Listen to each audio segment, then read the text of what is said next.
Do corpo, e por apresentar uma cápsula geralmente frouxa e uma glenoide rasa, favorece a instabilidade.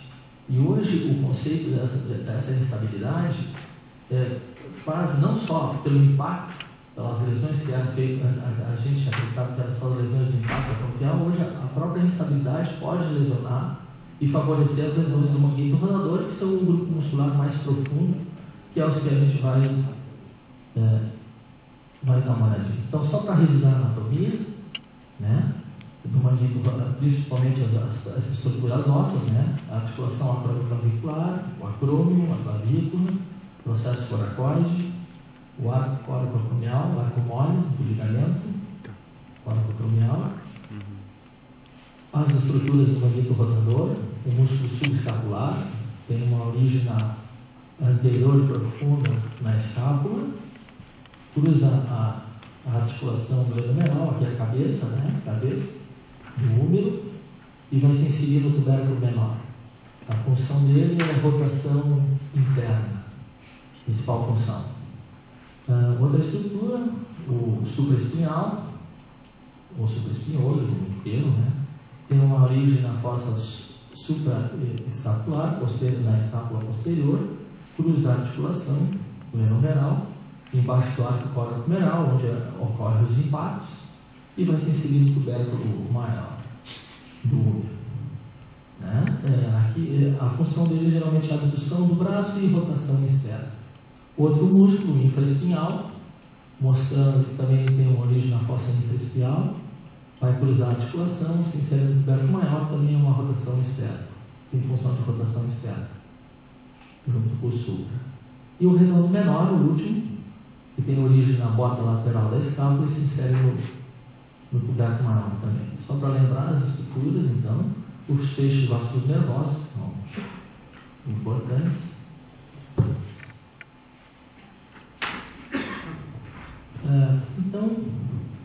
Então, lembrando, né, esses equipamentos de alta resolução, a gente já começa a avaliar as camadas do manguito rotador, que a gente já sabe que são 5 camadas, sendo que a primeira camada é o ligamento coracomeral e a quarta também, né, esse bifurco aqui em forma de isso.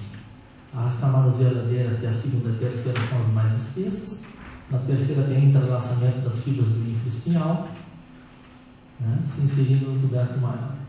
E a quinta camada é da cápsula articular. Inclusive, ela envolta o tendão do bíceps. Né? Aqui, lembrando, então, o ligamento coracomeral e o glenomeral superior. Essas duas estruturas que vão fazer a estabilidade. Muitas vezes são os estabilizadores. Né? Lembrando o subescapular na extração. Então, a bainha ligamentar do tendão da cabeça longa do bíceps funciona, então, tem uma origem lá no lado superior da glenoide, nessa porção intraarticular. Essa bainha ligamentar vai fazer essa estabilidade na porção intraarticular e vai ter essa forma de ser, que é o ligamento coracomeral em cima e o ligamento glenomeral superior embaixo. Está aqui ele, essa forma de ser. Né, que vai envolver o cabo do bíceps. E funciona como um polia, né, sistema de polia. Então, além do cabo do bíceps fazer a abdução do braço, ele vai fazer a instabilidade. E hoje a gente procura muito isso, né? Apenas esses exames dinâmicos, a gente vai procurar ver a instabilidade. O Dr. Renato vai mostrar esses ligamentos, né, na aula prática. Então, só para mostrar a bainha ligamentar, aqui o cabo do bíceps descendo, o ligamento coracomeral em cima, ligamento coracomeral em cima, o ligamento glenomeral superior embaixo, envolvendo a bainha. Depois outros ligamentos. Tá? Então a novidade é isso, né? As camadas mais profundas, que seriam o cabo rotador. Aqui o tendão da cabeça longa do bíceps, formando aquele Y que vai sustentar, né, sustentar o manguito. Então, no momento que ocorre uma ruptura dessa sustentação, ocorre a retração do manguito. Então, hoje a gente procura ver as camadas profundas do manguito, que estão nessa posição, e funcionam assim, exatamente como uma ponte, né? Com o aço aqui seria o cabo rotador. No momento que a sustentação do manguito é feita, por isso que no momento que tu rebenta o cabo rotador, vai ocorrer a retração. Por isso que antigamente a gente tinha uma lesão, por exemplo, perfurante no supra ou no infra, e como é que a gente não via a retração. E hoje a gente sabe que quando há a ruptura do cabo rotador, há a retração do manguito. Então funcionaria que nem uma ponte, penso, né? Onde arrebenta o cabo, não sustenta. Aí dá a ponte. E por fim, então, lembrar as bolsas, né? As principais bolsas. Essa aqui está sobre o cabo longo do bíceps, que é a bolsa subacromial, subacromial. Lembrar a subcoracoide, a supraacromial. Todas não têm comunicação com a articulação, somente essa aqui, que é a subescapular, que está embaixo do músculo subescapular. Eu acho que é isso. Agora o Dr. Renato vai falar sobre a técnica. Obrigado.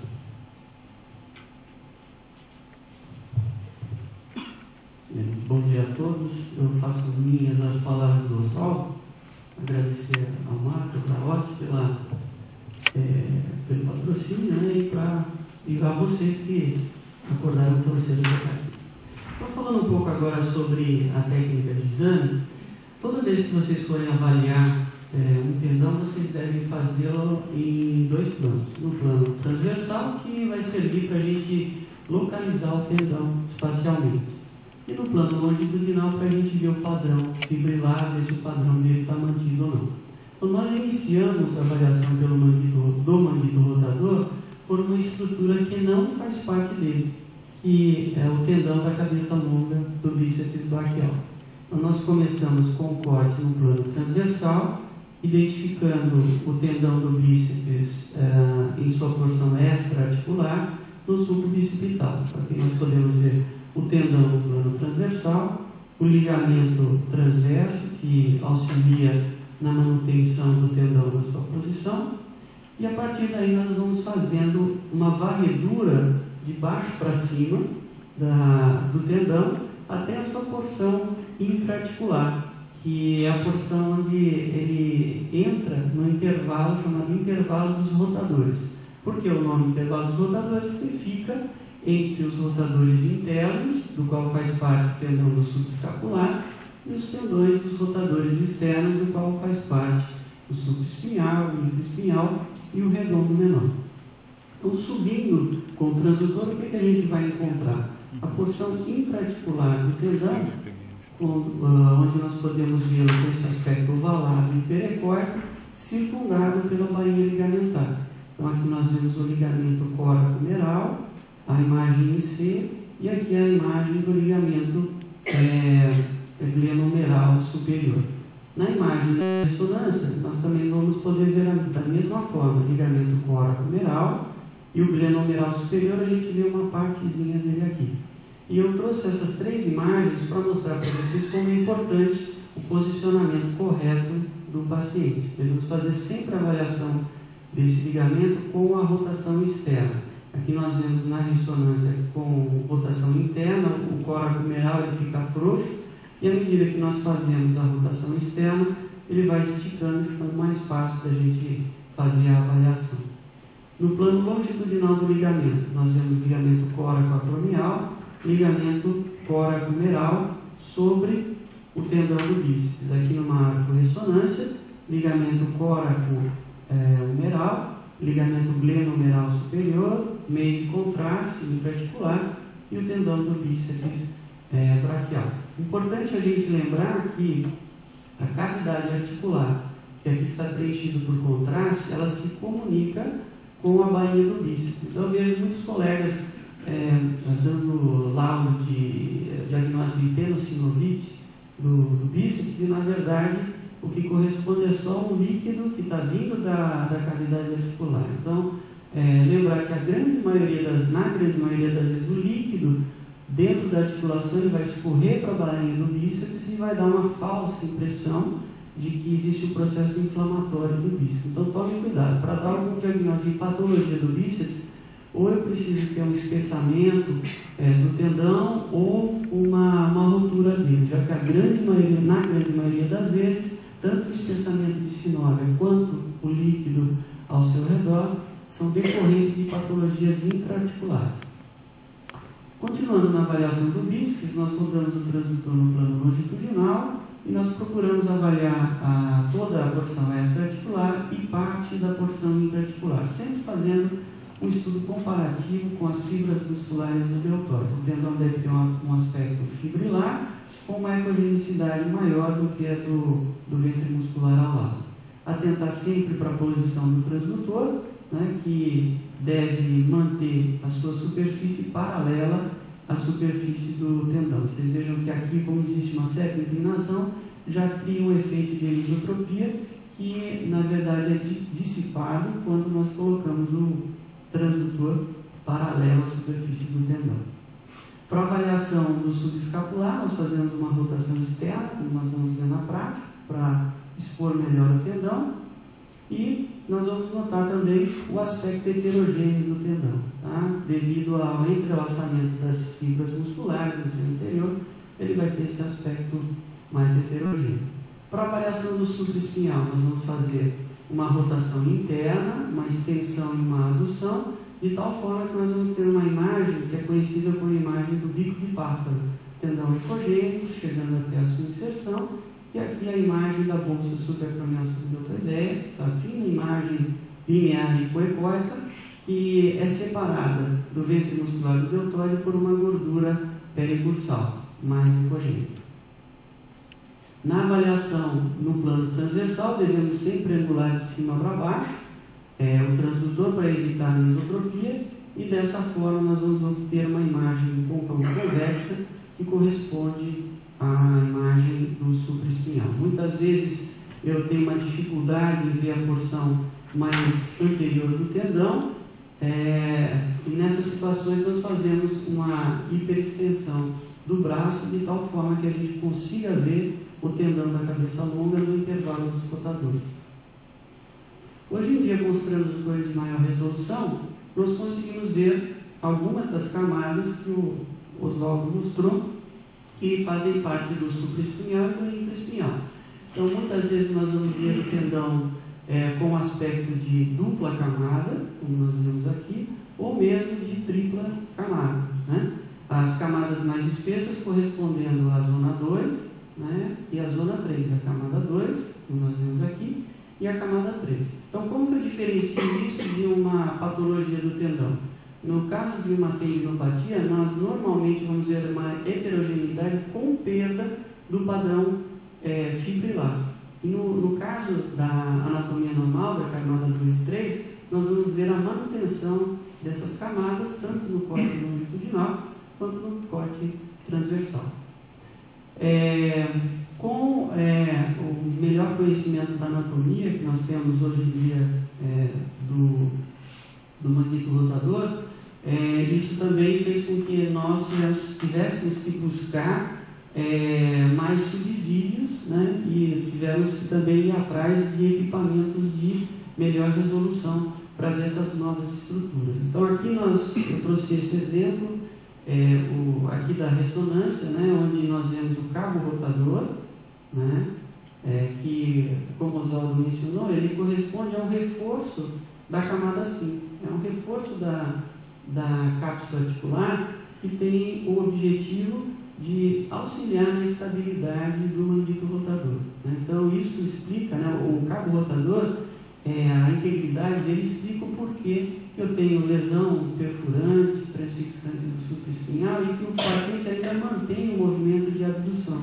Então, esses pacientes, apesar de terem uma lesão transfixante, com o cabo rotador íntegro, eles conseguem ainda manter o movimento. Quando rompe o cabo rotador, aí não. Aí eles perdem a funcionalidade da articulação.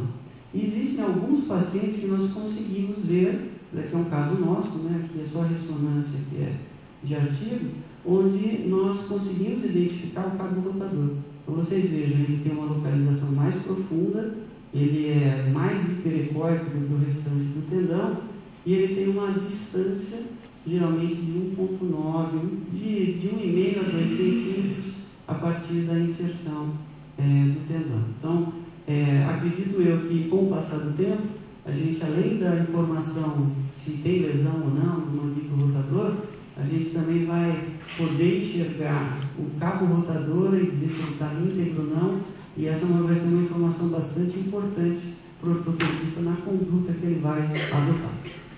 Bem, avaliando agora o restante do manguito, existem várias técnicas que a gente pode utilizar para avaliação do manguito, né? Mas eu sempre falo para os residentes, né, para o pessoal que vai fazer o curso, que eu prefiro avaliar o restante do manguito a partir dos ventres musculares, porque dessa forma nós vamos poder avaliar o trofismo do músculo, né, olhando se existe ou não uma substituição gordurosa, né, que a gente toma por base sempre o tendão intramuscular para ver se ele está epogênico ou não, né, e ver se existe ou não atrofia, já que a gente sabe que quando existe uma atrofia associada à rotura do manguito, a cirurgia ela não tem um resultado bom. Então, para o ortopedista também é importante mencionar, além do diagnóstico da lesão do manguito, mencionar se existe ou não alguma alteração, atrofia do manguito, né? E aqui a imagem que a gente deve obter, né, o tendão central,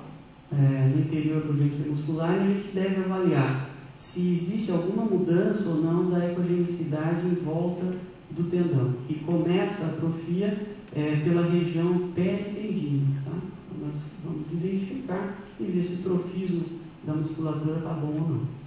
A partir do ventre muscular, nós giramos o transdutor e aí nós vamos até a região da inserção do infraespinhal, que também se faz no tubérculo maior do úmero. A técnica também é variável, essa é a técnica americana, que mantém o braço na posição de estudo do supraespinhal, e aqui é uma técnica francesa, onde nós colocamos a mão no ombro contralateral e fazemos a varredura em toda a extensão do tendão.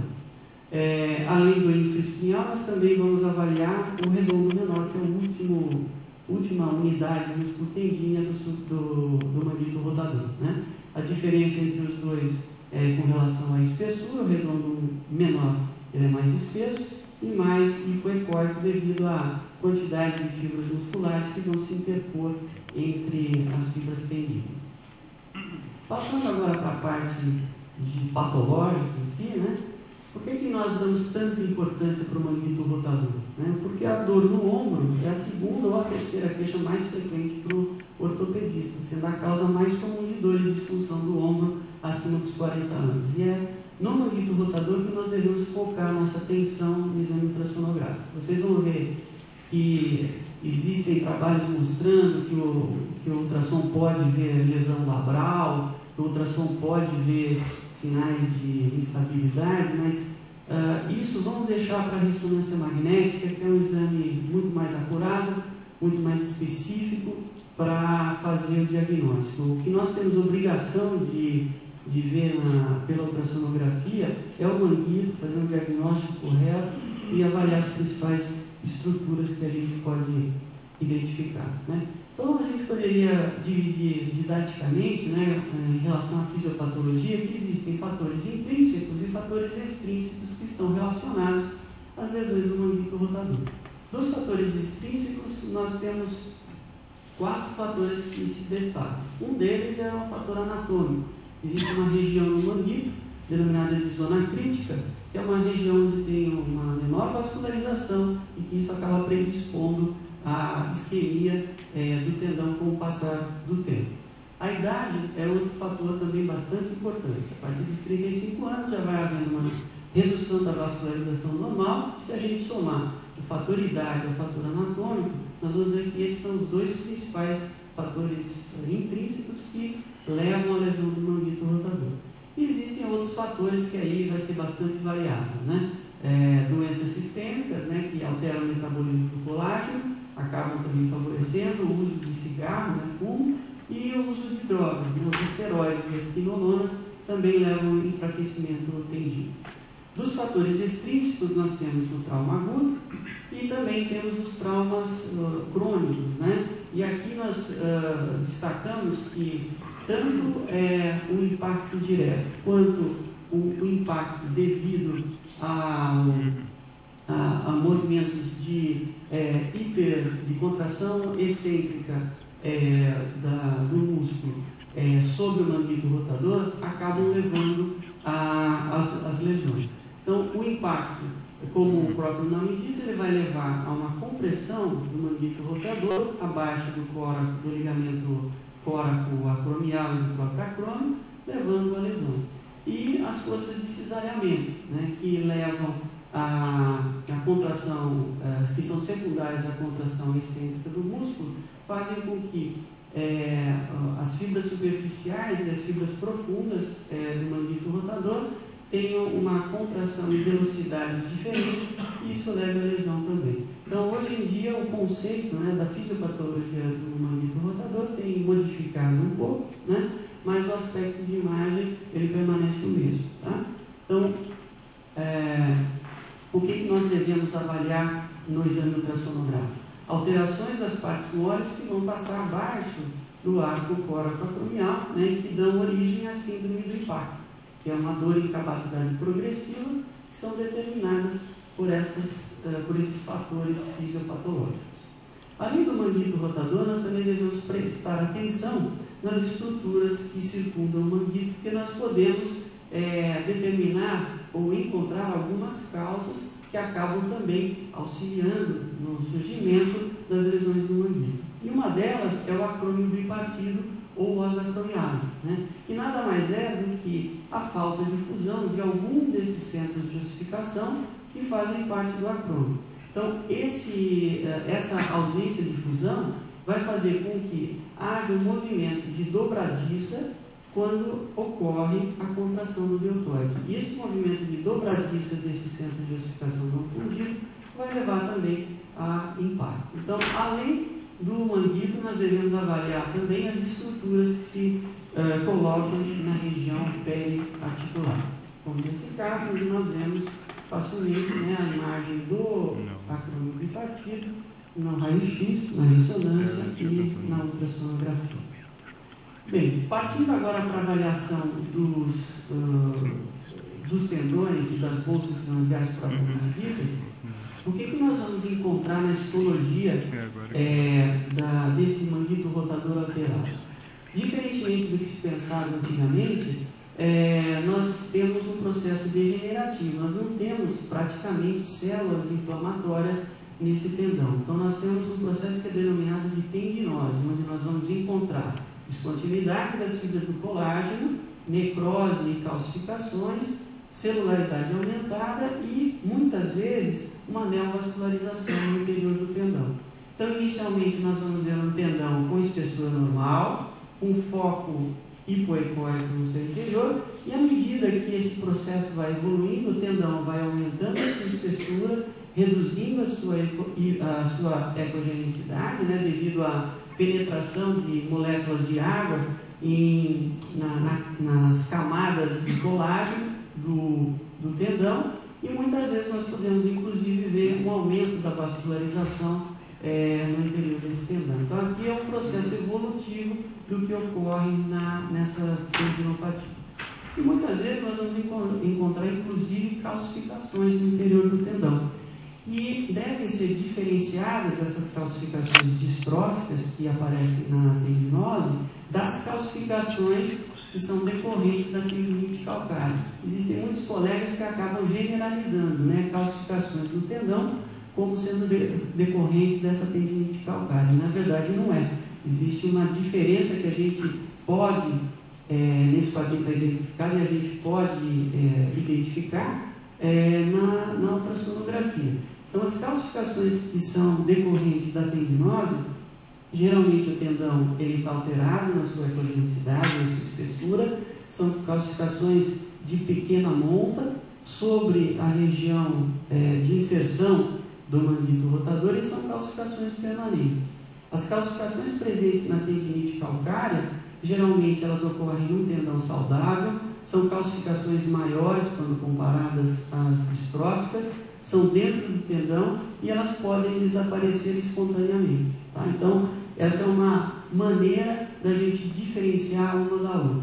Com relação à tendinite calcária, existem algumas teorias que procuram explicar o porquê que elas aparecem. Né? E uma delas estaria relacionada, uma dessas teorias, né, foi proposta pelo Toff, estaria relacionada à isquemia do tendão. Então, eu teria um tendão normal, onde a partir de um determinado ponto, de uma determinada idade, diminuiria a PO2 dentro do tecido, haveria uma metaplasia fibrocartilaginosa, essa cartilagem iria calcificar e ficaria ali quietinha durante um determinado tempo.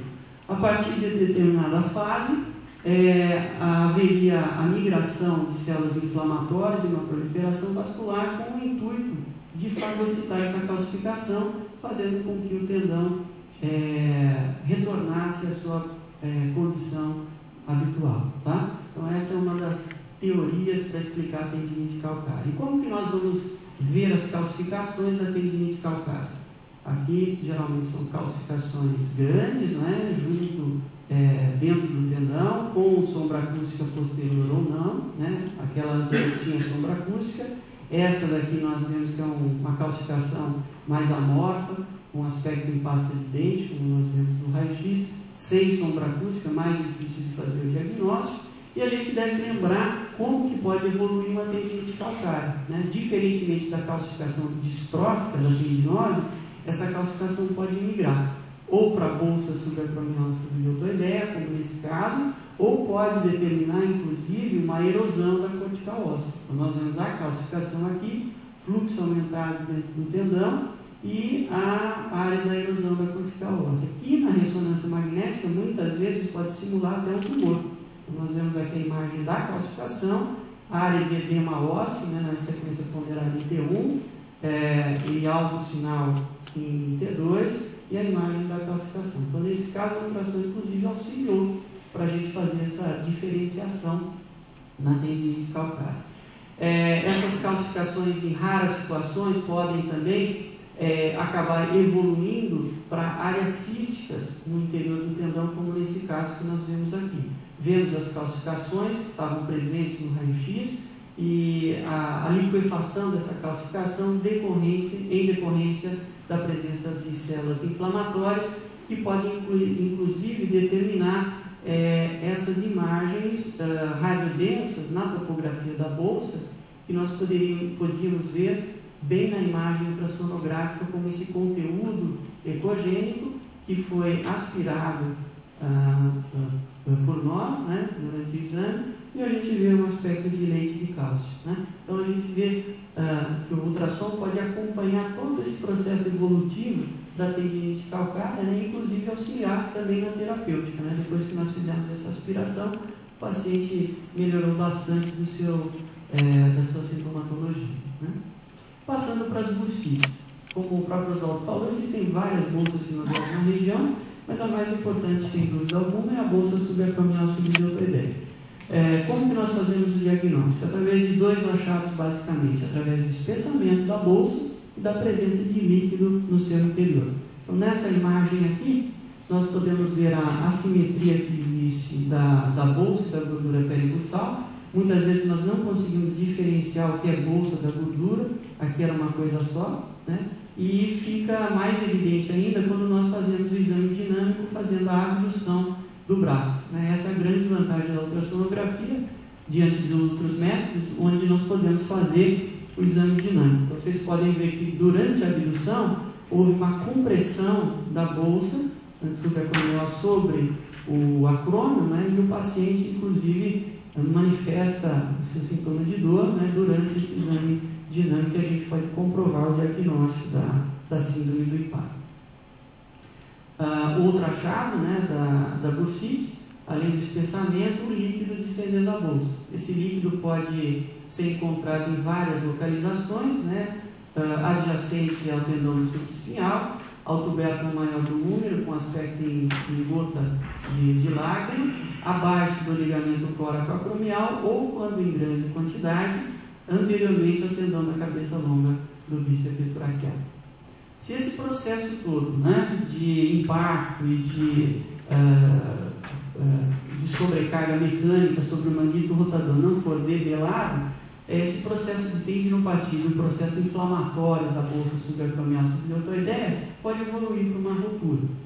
E as rupturas são diagnosticadas através de sinais diretos e de sinais indiretos.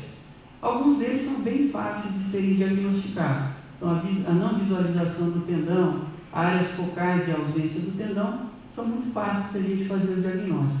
Entretanto, alterações focais da ecogenicidade muitas vezes podem trazer dúvida, seja pelo equipamento, que é ruim, muitas vezes eu não tenho equipamento bom para fazer o exame, seja pela nossa inexperiência para fazer o exame, né? Ou porque realmente a imagem da causa dúvida mesmo se é só uma alteração focal relativa à tendinose ou se tem lesão, né? Então, nessas situações onde eu tenho uma alteração focal da ecogenicidade, eu lanço mão dos sinais indiretos. Então, eu vou ver se existe irregularidade dos contornos da inserção do tendão, né, no tubérculo maior. Vou ver se existe líquido na bolsa subacromial subdeltoideia concomitantemente a líquido em volta do bíceps. Na grande maioria das vezes, quando eu tenho líquido concomitantemente, eu tenho uma lesão transfixante do tendão.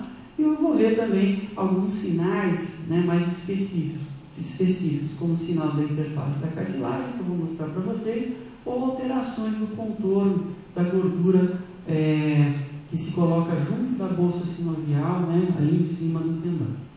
Então, vamos mostrar alguns casos para vocês de lesão. Então, quando nós encontramos uma lesão, a primeira coisa que nós devemos saber é classificar essa lesão. Se ela é uma lesão completa, se ela comunica a cavidade articular com a bolsa subacromial subdeltoideia, ou se ela é uma lesão parcial, porque isso vai fazer diferença durante a conduta, né? Na conduta do ortopedista. E além de classificar uma lesão transfixante e uma lesão parcial, vai ser importante também nós dizermos a dimensão dessa lesão, já que lesões transfixantes pequenas são abordadas de maneira menos invasiva, né, através de artroscopia, e as lesões transfixantes de grande monta, aí eu tenho que fazer uma cirurgia a céu aberto. Então é importante nós também procurarmos classificar essa lesão em pequena ou grande, né? Com o conhecimento atual, né, e com a melhoria que a gente vai tendo dos equipamentos, provavelmente no futuro, além disso, a gente vai ter que também mencionar o que está acontecendo com o cabo rotador. Então, quando o cabo rotador está íntegro, o que acontece? Numa lesão perfurante, o manguito ele não retrai, né? Ele permanece na sua posição porque o cabo rotador ele sustenta o restante do manguito, como aqui na ponte pênis, né? Então, rompeu aqui, né, o piso, mais a corda aqui, o cabo, na verdade, que une os dois pilares, ainda está mantido. Quando ocorre a ruptura do cabo rotador, o que vai acontecer? A retração, porque eu não tenho mais nenhuma estrutura estabilizadora do manguito. E nessa situação, toda a estrutura da ponte desaba. Então, isso no futuro, provavelmente, a gente vai conseguir definir, né? Então, aqui alguns exemplos mostrando para vocês uma ruptura transfixante, ou também chamada de ruptura completa, onde nós não vemos tendão do supraespinhal no plano longitudinal, e aqui no plano transversal do tendão nós vemos um buraco, né, com o espessamento da bolsa subacromial subdeltoideia, tendão do bíceps mais anterior e o que restou do supraespinhal mais posteriormente. E aqui a imagem cirúrgica, onde nós vemos a área de perfuração com um pouco de tendão ainda sobrando do supraespinhal. Diferentemente deste caso. Nesse caso nós vemos rotura transfixante, redução do espaço subacromial no plano transversal. Não vemos nada de tendão do supraespinhal e aqui a imagem da ressonância. Vemos que a cabeça migrou superiormente pela rotura do manguito e no plano transversal nós não vemos nada de tendão do supraespinhal. E na cirurgia, nós vemos uma cabeça totalmente careca, né, desnuda, né, onde nós devíamos ver, né, o tendão do manguito recobrindo essa cabeça. O aspecto de rotura e o diagnóstico de rotura vai ser importante principalmente nos pacientes que fazem cirurgias para colocação de prótese. Então aqui nós vemos uma prótese, né, metálica na cabeça humeral e a rotura também completa e de toda a extensão do tendão do supraespinhal sobre na topografia do manguito sobre a prótese. Né? Nessas situações é muito importante porque não dá para fazer ressonância magnética em virtude dos artefatos que a imagem acaba gerando. E aqui um caso nosso, né, para mostrar para vocês o cabo rotador íntegro numa lesão transfixante. Então nós vimos na ressonância magnética o cabo rotador mantido, cabo rotador íntegro, a presença da rotura transfixante e o cabo rotador íntegro. Então vocês vejam que não houve retração do tendão significativa porque o cabo rotador estava íntegro. Nós levamos esse paciente para ultrassom para ver se dava para ver. Então nós vimos a rotura transfixante do manguito com o cabo rotador mantido. Tá? Então, se a gente começar a procurar agora o cabo rotador, provavelmente a gente vai conseguir identificar a lesão dele ou a integridade dele. Tá? Algumas situações vocês vão ficar na dúvida, né? Isso, mesmo para quem tem experiência, vão ter situações que isso vão deixar a gente numa sinuca, né? Então, nessas situações, algumas manobras podem auxiliar. E uma delas é a manobra da compressão. Então, aqui nós vemos um tendão onde eu via que existia alguma alteração da ecogenicidade, provavelmente tinha uma lesão, mas eu fiquei na dúvida se era uma transfixante ou não. E comprimindo o transdutor sobre a pele, eu via que existia uma insinuação da gordura peribursal no tendão. Aqui eu tinha uma lesão transfixante, um tendão que apresentava uma ecogenicidade muito alterada. Então, a manobra da compressão pode auxiliar a gente durante a nossa avaliação.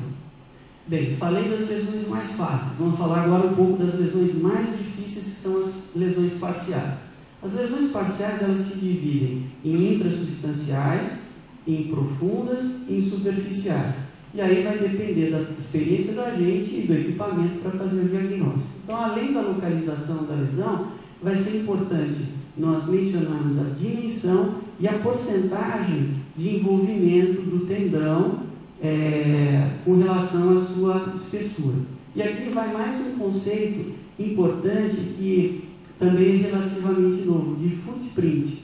O que é o footprint? Footprint é o quanto de tendão do supraespinhal e do infraespinhal se insere no tubérculo maior. Então é a região do tendão inserida no tubérculo maior. Então aqui o footprint seria essa região, tá? Toda essa espessura, que a gente tem a ideia de falar a espessura do tendão se refere à distância, né, crânio-caudal. E na verdade nós temos que prestar atenção também nessa distância que seria a médio lateral, tá? E ver o quanto dessa lesão ela envolve a região do footprint. Se envolver mais de 50% e a conduta for cirúrgica, o que o ortopedista vai fazer? Vai completar a lesão e transformá-la numa lesão transfixante e suturar borda a borda do tendão. Se for uma lesão que envolve menos de 50% do footprint, o que ele vai fazer? Apenas fazer uma raspagem, um desbridamento e deixar a lesão do jeito que está. Muito bem. Como que elas aparecem na ultrassonografia? Sobre dois aspectos. Um deles, nós vamos ver uma zona anecoica, que delaminha o tendão, ou como uma imagem mista, onde nós vemos uma imagem hipogênica excêntrica circundada por um halo hipoecóico. Tá? A imagem excêntrica corresponde à fibra rota e o halo hipoecóico ao líquido circundando a lesão. E essa lesão pode ser, como nesse caso, intrasubstancial, superficial com extensão intrasubstancial envolvendo menos de 50%, aproximadamente 50% da lesão, ou quase toda a extensão do footprint que a gente vê aqui. Então, aqui é uma lesão quase transfixante. Tá? E existem algumas situações também onde nós vamos ver um aspecto atípico da lesão. que se manifesta por uma imagem linear hiperecóica que acompanha o trajeto das fibras do tendão. Tá? E como esses transdutores de maior resolução, nós podemos ver que essa imagem hiperecóica, na maioria das vezes, ela se continua com uma área anecoica, ou seja, essa imagem hiperecóica corresponde à fibra do tendão rotor, que pode ser vista acompanhada por líquido ao seu redor, esses transdutores de maior resolução. Tá? Então, fiquem atentos a essas imagens que acabam se estendendo por uma grande distância no interior do tendão, porque elas, na verdade, correspondem a pequenas lesões laminares iniciais que depois vão evoluir para o aspecto que a gente está mais acostumado. Falando agora dos sinais indiretos, nós temos a irregularidade do tubérculo, né, acompanhando a lesão. Mais de 70% das vezes, quando nós encontramos essa irregularidade, nós vamos ter uma lesão do manguito.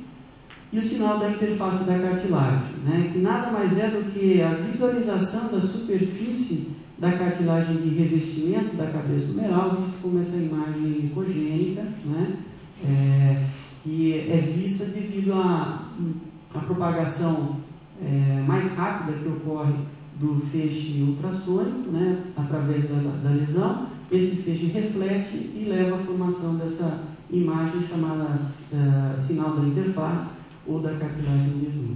E por fim, nós vamos avaliar o trofismo da musculatura. Vocês vejam o aspecto normal do músculo e aqui com a atrofia, o tecido adiposo substituindo os fascículos musculares. Lembrar dos principais diagnósticos diferenciais, que são vários, que podem levar à dor na região do ombro, e eu trouxe dois exemplos, na verdade, para vocês ficarem bastante atentos, que hoje em dia a ultrassonografia, ela veio substituir a mão do médico, né? O médico hoje em dia não examina mais, ele pede exame. Nesse caso, era uma auxiliar de enfermagem do hospital, que tinha caído sobre o ombro, e o colega tinha pedido um raio-x de braço. E o colega falou, não tem nada e pode ir para casa. E ela passou 20 dias e ela foi fazer o exame ultrassonográfico, o manguito dela estava normal, só que quando nós avaliamos o contorno do osso, nós vimos que alguma coisa tinha de errado, né? Então nós vimos a descontinuidade da cortical óssea, nós vimos então uma fratura, né? Incompleta, na verdade aqui do tubérculo maior do úmero, né? Alteração da conicidade da medular óssea. É importante lembrar que no ultrassom nós só enxergamos a cortical. Quando nós começamos a enxergar a medular é porque alguma coisa errada tem. Ou tem uma fratura, ou eu tenho um processo expansivo. Tá? Então nessa situação a gente viu isso daqui e falou, opa, tem uma fratura aqui, tinha líquido na bucha, vamos fazer uma tomografia. Aí na toma a gente via a fratura no tubérculo maior, né? E aí ela foi encaminhada para outro ortopedista para fazer o tratamento, né? Outra causa de dor na região do ombro é a síndrome de encarceramento do nervo supraescapular, que passa bem na região da fossa espinoglenoide e vai promover a inervação do supraespinhal e do infraespinhal. E nessa situação, quando passa pela fossa espinoglenoide, pode haver a compressão do nervo por alguma estrutura, lesão expansiva, né? Geralmente lesões expansivas relacionadas à articulação glenohumeral. As causas mais comuns se relacionam a lesões do lábio da glenoide, né?